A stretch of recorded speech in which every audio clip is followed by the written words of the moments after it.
प्रतिलेखन संख्या 1। Ready start. सभापति महोदय, मैं रक्षा मंत्रालय की मांगों का समर्थन करने के लिए खड़ा हुआ हूँ। वर्तमान घटनाओं से पता चलता है कि संसार का हर देश अपनी सुरक्षा के बारे में चिंतित है और उसके लिए हर प्रयत्न कर रहा है।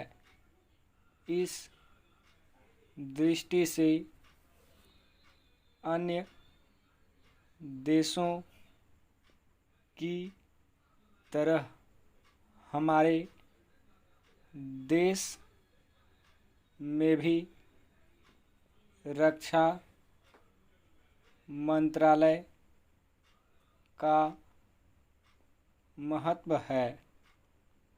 मुझे इस बात की खुशी है कि जहां अन्य मंत्रालयों की उनके पिछले साल के कामों के बारे में काफ़ी आलोचना हुई है, वहाँ इस मंत्रालय की कम आलोचना हुई है। इससे पता चलता है कि इस मंत्रालय ने पिछले साल अच्छा काम किया है।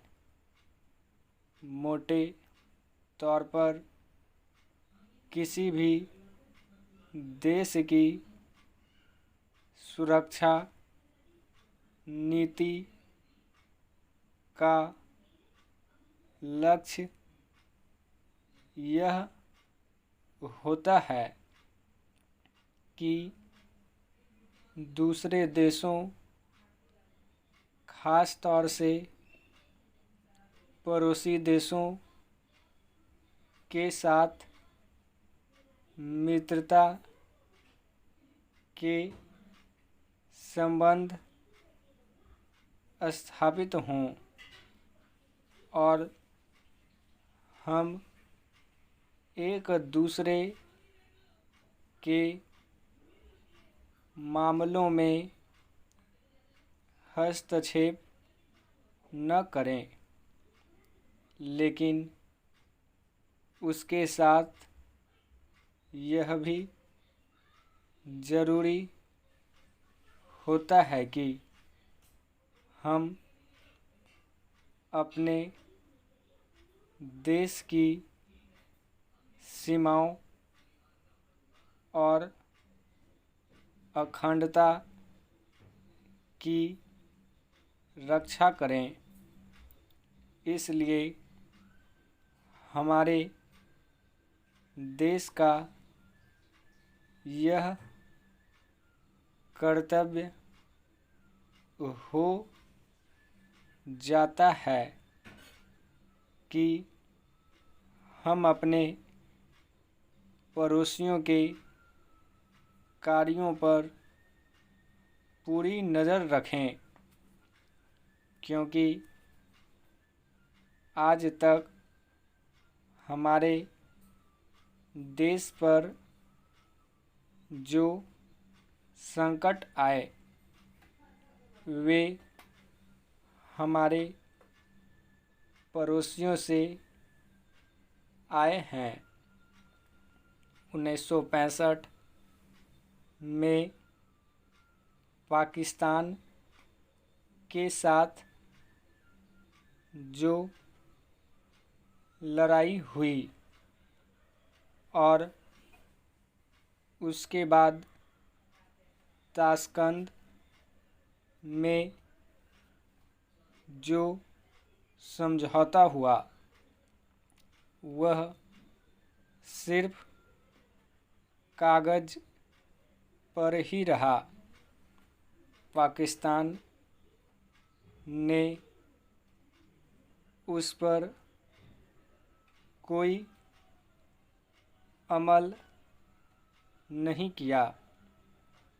इस दृष्टि से बहुत ज़रूरी है कि हम अपने देश की सुरक्षा की हर तरह से व्यवस्था करें।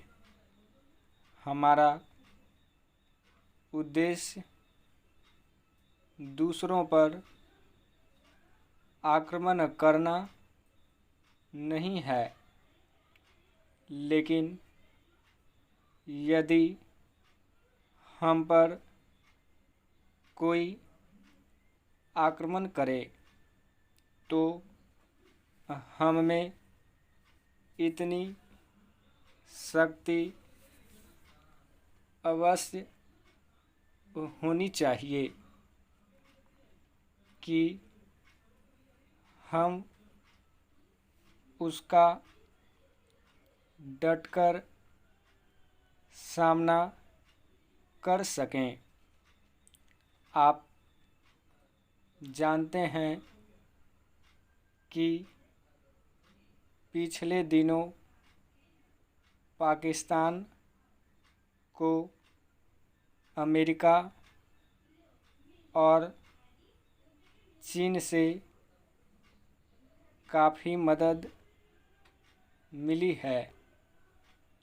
रक्षा मंत्रालय की रिपोर्ट में भी कहा गया है कि पिछले साल अमेरिका ने पाकिस्तान को 1500 करोड़ रुपए की फौजी सहायता दी है। आज जहां हम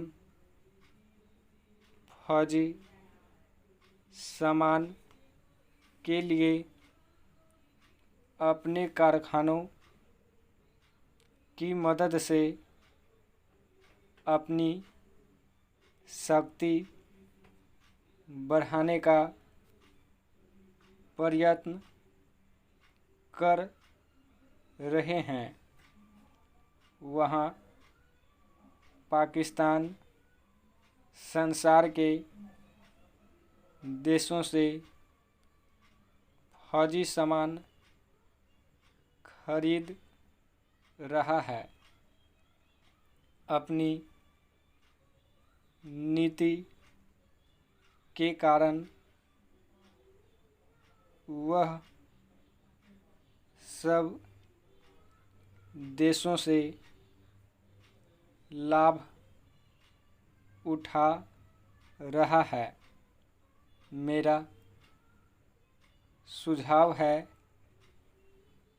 कि हमको भी अपनी शक्ति बढ़ाने के लिए संसार के